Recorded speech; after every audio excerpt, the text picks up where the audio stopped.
자비로우신 하나님, 오늘도 주님의 긍휼을 구하옵니다. 우리에게 자비를 베푸사 그리스도의 은혜를 소망하게 하시고 그것이 유일한 우리의 소망임을 알게 하옵소서. 그래서 예수 믿는 것, 그것만이 나의 간증이라 고백할 수 있는 우리의 영혼 되기 원하오니 주여 함께 하옵소서. 예수님의 이름으로 기도드립니다. 아멘. 빌립보서 3장 1절 끝으로 나의 형제들아 주 안에서 기뻐하라. 아멘. 오늘 주 안에서 기뻐하라, 이 네 번째 이야기를 좀 해봅시다. 빌립보서 별명이 기쁨의 서신이라는 이유를 우린 여기서 알 수 있을 것 같아요. 이게 빌립보서가 총 4장이 있는데 그 4장 중에 지금 3장, 그러니까 절정이죠. 1장은 서론이고 2장은 본론이라면 이제 3장은 이제 절정을 이야기하는 건데, 그 절정에서 가장 바울이 하고 싶었던 말, 주 안에서 기뻐해야 한다, 그 이야기를 했다는 것은 이제 빌립보서가 그것을 목적으로 썼다는 것을 우리는 알 수 있게 되는 것 같아요. 성도가 주 안에서 기뻐해야 하는 이유는 오직 이 주 안에서 주 안에서 기쁨이 우리를 실망시키지 않기 때문이라는 것이에요. 그 아이들 이름 가운데 예수 믿는 가정의 아이들 이름 중에 그 주안이라는 이름을 종종 들어요. 주안. 예, 그러니까 주님 안에 있다는 거죠. 주안. 또 근데 그 기쁨이라는 이름은 많지 않은 것 같아요. 왜냐하면 부담스러워서 그런 것 같아요. 그 혹시 성이 주씨가 있다면 주기쁨이라고 하면 참 이름이 이쁠 것 같다는 생각이 듭니다. 아마 주씨, 그 성 중에 주씨가 있지 않습니까? 뭐 흔한 성은 아니지만 있는 것 같아요. 전에 제가 그 석사 과정 할 때 우리 교회사 교수님 성함이 그 주승민 교수님이었거든요. 그러니까 주씨가 이렇게 있는 것 같은데, 주기쁨, 빌립보서 말씀과 어울린다라는 생각을 해봅니다. 세상의 기쁨은, 세상의 기쁨, 주 안의 기쁨이 아닌 세상이 주는 기쁨은 틀림없이 우리를 실망시켜요. 그것을 우리가 계속 깨닫지 못해서 그렇지 틀림없이 실망시키거든요. 가정, 자녀, 학식, 능력, 물질, 중독, 이런 것 따위 모두 우리를 실망시키게 될 것이에요. 왜냐하면 이러한 것은 결국 사라져 버릴 것이기 때문이고 소진되는 것이기 때문이에요. 사라질 때 그냥 사라지는 것이 아니라 그 에너지를 빼앗아 가기 때문에 그런 것이에요. 아이들이 그 열이 나잖아요. 어릴 때 감기 걸리면 열이 팔팔 끓어요. 아이들은 열이 오르면 안 되거든요. 그냥 어른은 이제 좀 39도까지 가도 위험하지만 그래도 그걸로 목숨까지는 잃지 않는데, 아이는 38도 넘어가면 이제 빨리빨리 처치를 해줘야 하거든요. 그때 우리 아이들 어릴 때, 특히 예진이 첫째, 그 아이를 키우는 그 경험이 없다 보니까 새벽에 아이가 막 몸이 펄펄 끓으면 일단 안고 병원으로 뛰었던 것 같아요. 무조건 안고 응급실로 뛰었던 것 같아요. 애 어떻게 될까봐, 첫애니까 지식이 없으니까 이러다가 그 아이 잘못될까봐. 그러면 그 응급실 가면 특별한 걸 해주는 게 아니라 물로 몸을 닦아주고 그냥 해열제 먹이고 아무것도 해주는 게 없는 거예요. 물론 집에서 해열제를 계속 먹였는데 열이 안 떨어지니까 병원을 간 거거든요. 근데 병원 가도 응급실 심지어 그 비싼 응급실을 갔는데 딱히 해주는 건 없고 그냥 똑같은 그 브루펜 먹인 다음에 물로 그냥 닦아주는 거예요. 그러니까 또 애가 한참 있다가 새근새근 잠이 드는 거예요. 왜 그런가 했더니 물로 몸을 닦아주면 이 물이 증발하면서 아이 몸에 펄펄 끓고 있는 그 열기를 가져가 버리더라는 것이죠. 뭐 그 다음에 이제 경험치가 쌓여서 이제 둘째, 셋째 때는 뭐 응급실 거의 안 갔던 것 같아요. 그냥 애가 똑같이 열이 펄펄 끓으면 그냥 수건으로 물 척척척 셔가지고 막 닦았던 것 같아요. 근데 그게 왜 하는 거냐? 몸에 있는 열을 가져가기 위해서 그렇게 하는 거거든요. 세상의 기쁨이 여러분 이와 같습니다. 세상의 기쁨이요, 그냥 죄를 지으면 그 죄를 짓고 허무한 것이 아니라 인생의 의미를, 그게 인생의 의미라는 그 열을 가져가 버려요. 이 세상의 허망한 것들은 인생의 그 열기라는 것을 지들이 사라지면서 함께 가져감으로 더 허무하게 되는 것이고 더 힘들어지는 것이고 더 마음이 애잔하게 된다는 것을 우리는 알고 있는 것입니다. 그래서 이 세상은 허무하고 이 세상은 우리에게 기쁨을 주지 못하는 라고 말을 하지만 이것은 그 기쁨을 주지 못한다라는 그것보다 더 깊은 아주 좌절까지도 가져다 줄 수 있는 것이 이 세상의 기쁨이라는 것이에요. 해도 되고 안 해도 되고가 아니라 하게 되면 오히려 내 안에 그 거룩한 열정 같은 것들이 다 열기를 닦아가 버리더라는 것이죠. 그러니 세상의 기쁨은 이렇게 사라질 때 함께 다 가져가 버리는 그런 못된 성질이 있다는 것입니다. 또요, 이 세상의 기쁨, 그래요. 그거 말이죠. 또 내가 가지고 싶다고 또 가질 수 있는 것도 아니에요. 그러니 세상의 기쁨은 내가 가지고 싶다고 가질 수 있는 그런 게 아니게, 여러분 그렇잖아요. 돈 가지고 싶다고 가질 수 있는 거 아니잖아요. 권력 가지고 싶다고 가질 수 있는 거 아니잖아요. 이 돈을 소비하여, 권력을 소비하여 가질 수 있는 것들은 있을 수 있으나 그 중심에 되는 돈과 권력을 가지고 싶다고 가질 수 있는 게 아니란 말이에요.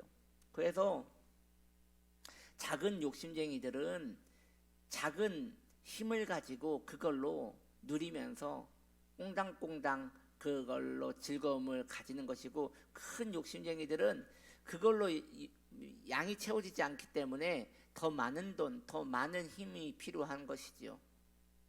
그런데 더 많은 힘, 더 많은 돈, 그거 내가 가지고 싶다고 가질 수 있는 거 아니에요. 뭐 성실하다고 가질 수 있는 거예요. 어느 정도는 가질 수 있겠죠. 그러나 성실하다고 가질 수 있는 거 아니에요. 그것은 왜냐? TO가 정해져 있기 때문이에요. 어느 정도 그 자리가 어느 정도 있기 때문에 그것에 경쟁력이 붙기 때문에 아무나 갈 수 있는 것이 아닌 것이에요. 그래서 오늘날 청년들이 이렇게 많이들 좌절하고 직장을 가지 않고 그냥 집에서 방에서 하루 종일 게임만 하고 3년이나 5년이나 그 긴 시간 동안 방에서 나오지도 않는 그런 일들이 이제 좌절했기 때문에 그런다고도 하더라고요. 왜냐하면 이제 돈이 필요하고 힘이 필요한데 그것에 취직을 하기 위해서 몇 군데 집어넣는데 안 되는 거예요. 그러니까 이건 아무나 할 수 있는 게 아니구나 하고 그냥 빨리 그만둬버린다는 것이죠. 참 이게 세상의 기쁨마저도 가지고 싶다고 가지는 게 아니다. 혹 어렵게 낑낑거리면서 살아가지고 귀엽고 세상의 힘과 돈을 가졌어요. 즉 이 기쁨의 세상의 기쁨의 근원이라 할 수 있는 이 머니를 가졌어요. 그러면 이제 행복해야 하는데 그것 또한 내가 사라지면 다 사라져 버리는 것이니 정말 이 세상은 눈물 말고는 남는 게 없구나.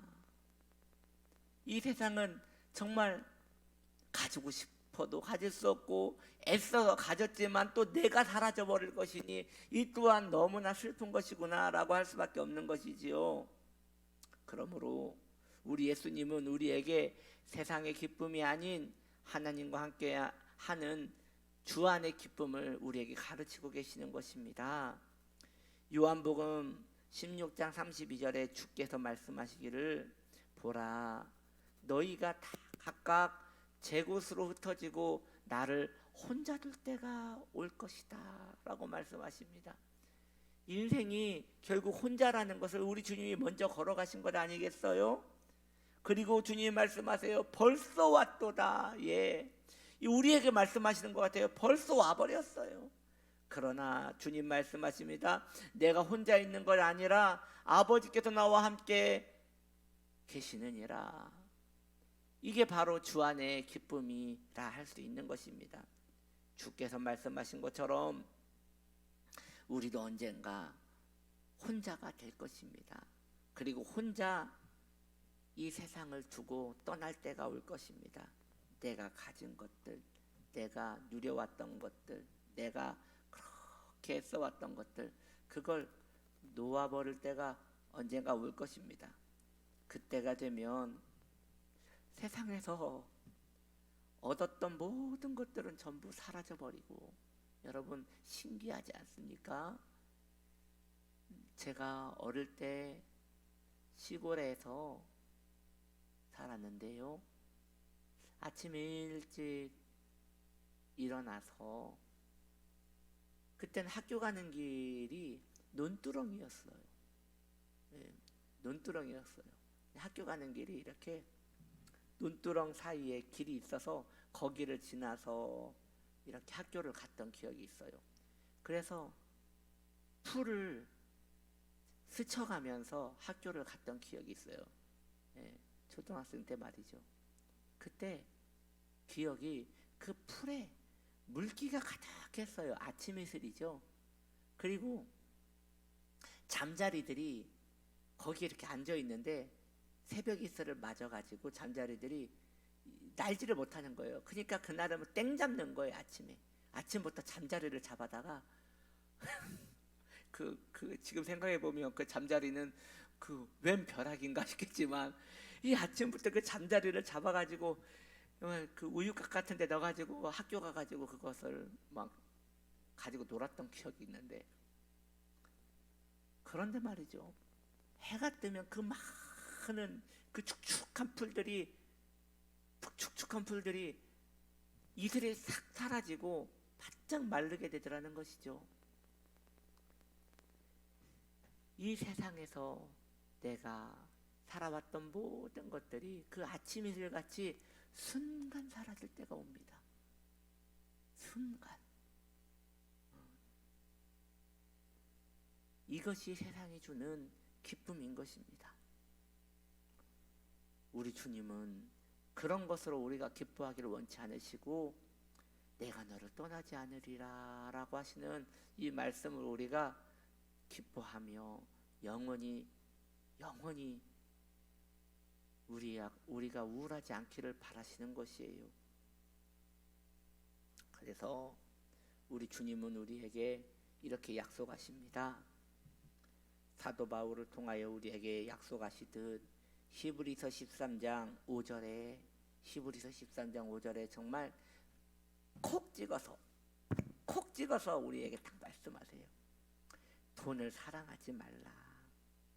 있는 바를 족한 줄로 알아라. 그가 친히 말씀하시기를 내가 결코 너를 버리지 아니하리라.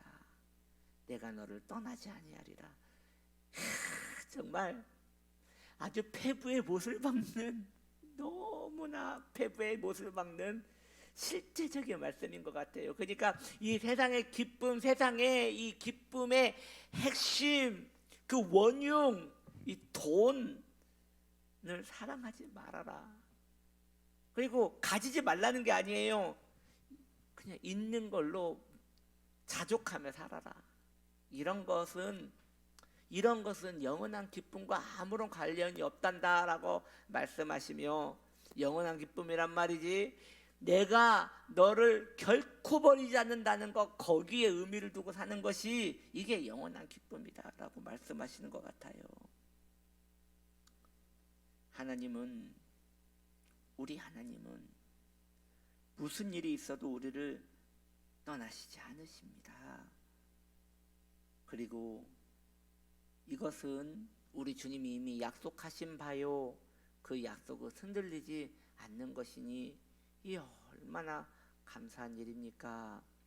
우리가 주 안에서 기쁨을 취할 수만 있다면 누구도 우리의 기쁨을 가져갈 수 없어요.